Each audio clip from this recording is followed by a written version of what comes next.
서울조합에서도 문자가 나갔고, 경기조합에서도 나갔고, 그 다음에 수원에서도 나갔고, 여러 군데서 나갔는데, 시간은 다가오고, 그 다음에 서울조합도 그렇고, 경기조합도 그렇고, 수원조합도 그렇고, 전부 다들 이제 각 물류가, 택시 물류가의, 지역 택시 물류가의 의뢰를 해서 나온 문서를 가지고 어머님들에게 문자를 날렸는데, 그게 오히려 더 혼동을 드렸던 것 같아요. 저 역시 마찬가지로 그 약간 혼동의 주체이기도 합니다. 왜 그러냐 하면 제가 금요일날 질본과 120과 그리고 보건복지부에 전부 다 전화를 다 해서 취합을 해서 나온 결과를 아침에 올려드렸는데, 그게 오후에 조금 뉘앙스가 좀 바뀌었어요. 네. 좀 많이 바뀌었어. 근데 저는 알고 있었습니다. 어떻게 알고 있었어? 뭐? 주식 찌라시도 있었고요. 네. 금요일날 네. 일단 확인이 안 되더라고요. 네. 공무원들이 말을 아끼더라고요. 그래서 저는 그냥 택시TV님이 저러시구나 해갖고 그냥 보고만 있었습니다. 네. 그래서 아니, 정부의 입장들이 살살 돌았어요. 이게 아마 엄청난 민원과 엄청난 질의가 들어간 모양인 것 같고, 지금 네. 동아일보도 빡을 쳤더라고. 동아일보도 빡 쳤더라고. 아, 그래요? 네, 새로운 뉴스를 좀 보면 굉장히 좀 빡을 쳤더라고요. 우왕좌왕에 대한 부분들로 동아일보에서 왜냐면 제일 먼저 때렸거든. 네. 뭐 그렇게 할 수밖에 없었어요. 일단 제가 오늘 전화한 곳은 성남시청 대중교통과 네. 제 영상에 나오는 통화 녹음. 네. 그분도 3시 40분에 받았다고 했어요. 네. 오늘 3시 40분. 오늘 3시 40분. 그러면 3시 40분 전에 받은 것들은 뭐다? 아무것도 아니다. 아무것도 아니다. 네. 이런 부분들이고. 근데 이제 그 비하인드 스토리를 조금 얘기하면, 우리 조합에서 상당히 조심스럽게 좀 늦게 우리가 거의 한 5시쯤 나왔거든.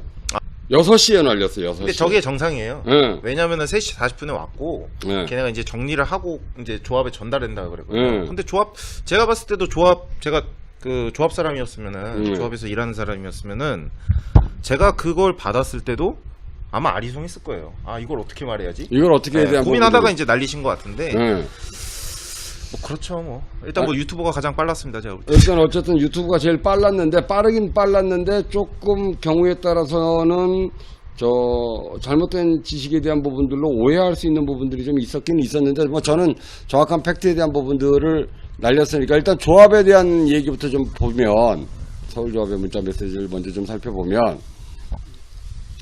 승차 인원에 대한 안내를 몇 시에 날렸느냐 하면 6시에 날렸어요. 6시에. 네. 6시에 날렸고, 사적 모임으로 목적으로 승차하는 경우에는 2인까지만 허용된다고 언론에 보도되었으나, 승객의 사적 모임을 알 수 없는 경우에는 4인까지 제한 없이 승차가 됩니다라고 굉장히 줄을 타고 얘기를 했는데, 네. 이건 지금 조합에서 그동안 아침에 내가 던졌어요. 네. 여러분들은 좀 잘 모르셨겠지만 아침에 제가 던졌어요. 원래 아침에 던져놓고 이런 부분들에 대한 부분들이 이야기가 있으니 어떤 부분들을 어떻게 지침을 좀 만들어 주십시오라고 조합에 아침에 던졌더니, 아침에 굉장히 긴밀하게 움직였던 부분들인 것 같아요. 네네. 그래서 이제 서울시나 아니면 질본이나 여러 군데 한 노력 끝에 아마, 그래서 지금 보건복지부에서 처음에는 금요일날 오후까지는 2인으로 그냥 한정 지었어요. 맞아요. 그건 팩트야. 네, 그건 맞아요. 그건 팩트예요. 금요일날 129 전화, 129가 이제 보건복지부 콜센터 전화번호입니다. 거기서 확정으로 2인까지만 되고 3인 이상 승차 금지라고 뿌렸다가, 이게 토요일, 일요일, 월요일 날 아침부터 이제 막 전화가 폭주하고, 유관기관들에서 야, 이거 되느냐 안 되느냐 계속 어쨌든 뭐 로비라기보다는 그때부터 이제 밀당이 좀 들어간 것 같아요. 밀당이 좀 들어가서 우리 조합에서 또 어쨌든 밀당에 대한 부분들은 역할은 분명히 좀 한 듯 싶다. 그래서 어떤 부분들까지 끌어냈느냐 하면, 승객의 사적 모임 여부를 알 수 없는 경우에는 제한 없이 승차를 할 수 있게끔 하자. 그래서 조합이 조금에 대한 밥값은 한 듯 싶어요. 조합에 대한 부분들이 조금에 대한 밥값은 좀 한 듯 싶고, 그 부분들은 그러면 어디서 우리 조합이 파고들었느냐에 대한 부분들, 또는 우리 택시 하시는 분들이 좀 파고들었느냐 하면 요 부분들이죠. 수도권에 대한 새로운 4단계 시행을 놓고 본다면 요거죠. 사적 모임을 허용한다. 2인까지만 사적 모임이다. 그런데 택시 같은 경우에는 사적으로 타는지 공적으로 타는지 우리가 일일이 쌓일 수가 없잖아요. 그렇죠. 없습니다. 예, 그런 부분들이 좀 있기 때문에 조합에서 어쨌든 최대한 늦게 어쨌든 6시가 되면서부터 문자를 좀 뿌렸어요. 근데 오히려 3시에 뿌린 것보다는 조금 나은 것 같아, 이 부분들은. 나는 왜 미리 안 뿌리느냐에 대한 부분들이 조금 불만이 좀 있었는데, 지금 수원조합은 3시 반 정도 뿌렸거든요. 네. 그죠? 맞습니다. 근데 수원은 2인 이상 탑승 금지로 냈어. 3인 이상 탑승 금지로 냈어. 네, 맞아요. 네, 2인까지만 탑승하고 3인부터는 탑승이 안 된다라고 뿌렸고, 경기조합은 서울조합. 성남조합. 성남조합. 성남조합은 뭐 제가 방송 나가고 네. 한 뭐 1시간 뒤 그쯤 뿌렸습니다. 그때 뭐라고 뿌렸어? 이게 수원조합도 이렇게 뿌렸었나? 일단 보냈습니다. 네. 네. 수원조합은 어떻게 뿌렸는지 봅시다.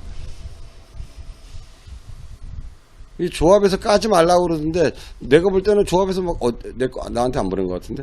일로 보냈구나 참. 여기 이제 4시 반짜리 경기조합 거예요.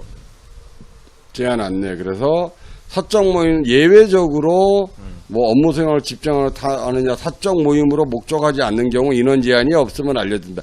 여기에 별표 한 5개 쳤어야 돼. 사적 모임 목적. 근데 우리가 그걸 구분할 방법은 없어요. 그래서 제가 그 공무원이랑 통화했더니 사실 모른다. 그지? 몰라요 그냥. 네. 네. 그냥 알아서 눈치껏 태우라는 거. 이게 네. 저희도 이렇게 막 말할 수가 없어요. 이거 방역수칙 이거 우리도 잡혀갈 수도 있으니까 알아서 눈치껏 하라는 거예요. 알아서 눈치껏. 나는 세게 쳤어. 그냥 태우라고. 그래요? 네. 나는 아침에 생방에선 세게 태우라고 쳤어. 네. 네. 그러면 안 됩니다. 그래서 전화. 전화 와. 조심하셔야 돼요.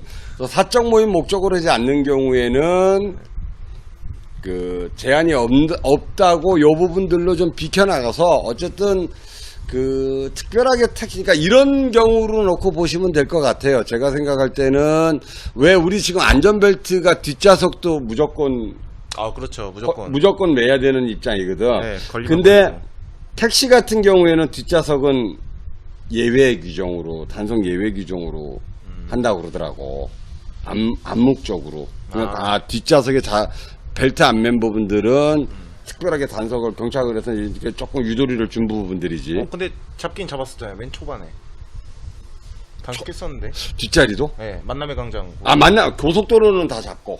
고속도로는 다 잡고 일반 도로 같은 경우에는 그 부분들을 조금 단속을 유예적으로 갔었던 부분들을 지금 현재도 그러고 있고 그런 부분들을 느슨하게 적용을 택시에는 하겠다. 왜 사적 모임인지 공적 모임인지 우리가 확인할 권한이 없잖아요. 우리한테 확인할 권한이 없는 부분들이기 때문에 그 부분들을 각 조합에서 파고들고 굉장히 어필을 한 모양인 것 같아요. 그러니까 그랬기 때문에 왜냐하면 공무원들의 입장은 금요일날 저녁 때까지는 2인 이상 그러니까 3인부터 탑승 금지에 대한 부분들을 엄격했거든. 네. 엄격했어요. 엄격했는데 이게 변한 이유가 7월 12일 날 오전부터 계속 푸시가 좀 들어간 부분들 같아요. 그래서 택시TV. 시간이 걸려 있는 상태에서도 많이 힘들었잖아요. 솔직히 네. 우리 자영업자든 택시기사든. 근데 거기에다가 시간을 더 앞당기면서 2인까지 줄여버리니까 네. 오늘 첫날 소감이 어떠세요? 내가 아까 얘기했잖아. 메르스 사태, 그러니까 이 메르스 한참 그 포비아, 공포가 일어났던 시기. 저는 그거보다 더 하는 것 같은데. 그 정도인 것 같아. 그때가 이 정도였나요? 예. 네.